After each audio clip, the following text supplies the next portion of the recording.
বলে টাকার অধিকার হারিয়ে ফেলেছি। ভাইজান বলে টাকার অধিকার তুই হারিয়ে ফেলেছি। কি করলে তুমি? আমার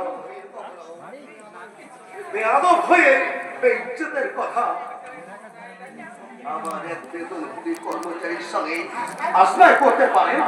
আপনি আমায় ভুল বুঝছেন শাহজাদা। আমি দূর থেকে স্পষ্ট দেখেছি তুই জুমেলাকে ধরে আশ্রয় করছিলে না। তুমি ঠিক দেখেছো ভাইজান, একেবারে ঠিক দেখেছো। কারণ ও আমাকে জান দিয়ে প্যার করে, তাই আমাকে সুহাগ করবার অধিকার একমাত্র ওরই আছে ভাইজান। এই কথা উচ্চারণ করতে তোর শরম লাগে না? না, শরম হচ্ছে না। কারণ এখন শরম করলে আখেরিতে গুণাগার দিতে হবে আঁখোটা আঁচু দিয়ে। তাই হাসতে হাসতে শরমের মাথা বিলকুল হজম করে আমি তোমাকে বলে যাচ্ছি ভাইজান, আমরা দুজনে এই জমিনের মুখে শাদি করে বানাবো।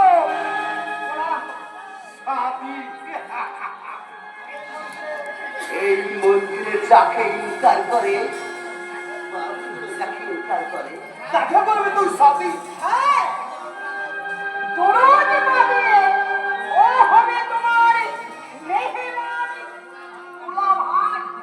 তাই এখন থেকে ওকে যা বলবে একটু সঙ্গে বলবে ভাইজান। কারণ ওপরে দিকে থুতু ফেললে সেই থুতু তোমার নিজের মুখে এসে পড়বে।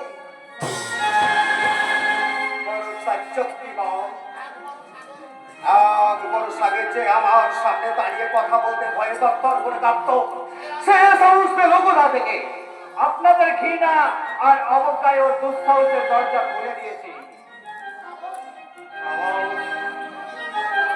জুমেলার অধঃপতনের জন্য দায়ী তুমি।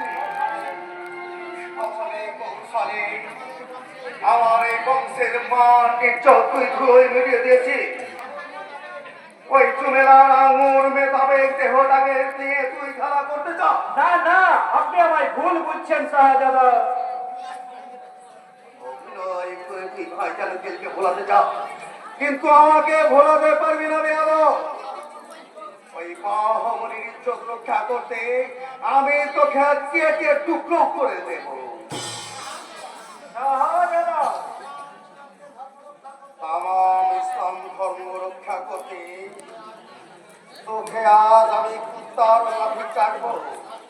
ওই গাছটাকে কেটে ছিঁড়ে টেনে টুকরো টুকরো করে ফেলে দেবো ওই তাও তোলার পানিতে। মৌতটা নির্মূল করার জন্য তৈয়ার হয়ে যাবি।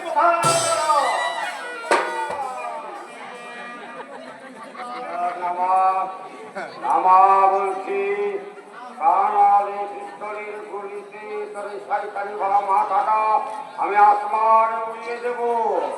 আইজন তেলেঙ্গানা দিয়ে হয়ে গেছে সাইনা মোহাম্মদ, দয়া তোমার হিম্মত মাঙ্গল আমার বিশ্বাসের কষ্ট ছেড়েও কাজ দিয়ে তুই তুলেছিস সেই চক্রান্তের হাতিয়ার।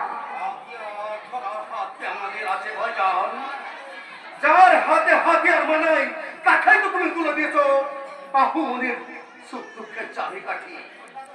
আমরা তো সবাই কাপুরু, এই কাপুরের হাতে কি হাতিয়ার মানায়? জানো আপনার দেওয়া বিশ্বাসের মূল্য কি আমি রাখতে পারবো? পারবে না, আমাদের যে অত্যাচার আর সইতে পারবে না। ফটিক তুই ধরো নির্যাতনের বন্যার প্রতিরোধের বারবার কোন প্রত্যাশা নেবে তোর কাছে ছুটে যে মঙ্গল। কেন? ওই এখন অগ্নিগর ফিরে চল মঙ্গল। তার মানে তোর অনুপস্থিতি আমাদের চরম সর্বনাশ হয়ে গেছে। কি হয়েছে? রাতে বিজয়নের হঠাৎ একটা রাজ শক্তি হঠাৎ আক্রমণ করে মহল্লায় সারা রক্ত গঙ্গা বয়ে দিয়েছে। আমাদের সব বাড়ি ঘর জ্বালিয়ে পুড়িয়ে ছাই করে দিয়েছে।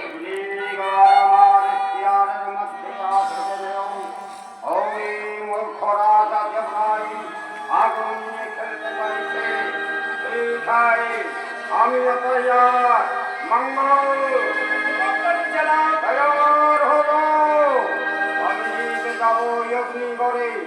এ যদি জানতে পারি সত্যি জানি মঙ্গল রায় বড় ক্ষতি করেছে, তাহলে ওদের দ্বারা আমি মুখে মুখে করে দেবো ওই অগ্নিকালের মুখে। নবাব ফিরোজ খান পট্টায় ওরা দেখেছি মাগর তার দিনের ভয়ঙ্কর রূপ সামনে নিচে বারুদ হিসেবে ওরা আমাকে দু পায়ে মারিয়ে ঘুরিয়ে দিতে চাই। মগরা আমারও দিলে আছে জেগে ওঠার দুরন্ত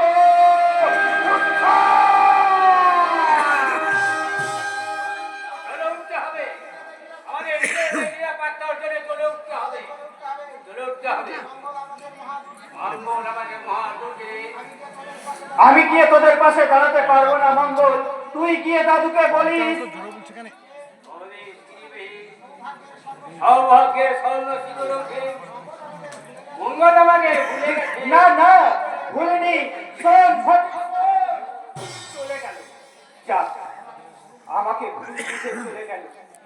যাক, সময় আর সুযোগ এলে ওই বিজয়নগরের দাম্ভিক রাজাকে সায়স্তা করে আমি ওদের মারাত্মক ভুল বুঝিয়ে দিয়ে বলবো মঙ্গল